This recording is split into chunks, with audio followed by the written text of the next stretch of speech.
Сәлем канал көрермендері. Сонымен жеке тұлғалардың банкроттығы жаппай сипатталмай қоймайды.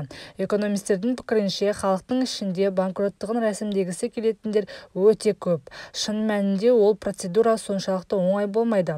Оңай болмағаны дұрыс та. Өйткені банкроттық деген оңай рәсімге салатын шаруа болмауы керек. Банкроттық басқа амалы қалмаған кездегі ақырғы қадам. Яғни несиесін төлегісі келмейтіндер емес, шынымен төлей алмайтындар банкроттық рәсімдеу керек. Сондықтан жаппай банкроттық рәсімдейді деп ойламаймын, дейді сарапшы. Айтуынша, заң қабылданғаннан кейін проблемалық кредитті берген екінші деңгейдегі банктер біршама шығын көреді.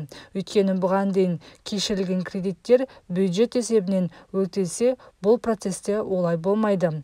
Алайда банкроттыққа төленбей кеткеніне 5 жылдан асқан несиелер жатады. Ал онда несиенің басым бөлігі есептен шығарылған. Менің ойымша, бұл заңның қабылдануы банктердің борышкерлерге деген талабын біршама қатаңдата түседі. Банкроттық рәсімдеген борышкерге кейін банктер тым талапшыл болып келеді. Оның кредиті мен төлем қабілеттілігі мұқият қаралып, жалпы несие өтімдері мақұлдау кезінде барынша сақ болады. Беретін несие сомасын да ойланып барып бекітеді. Бірақ ауқымды өзгеріс бола қоймайды. Өйткені банкроттық жаппай сипат ала қоймайтынын жоғарыда айттым. Ол процестің қиын өтетінін көрген талай адамның көңілі су сепкенде басылуы мүмкін, дейді Андрей Чеботарев.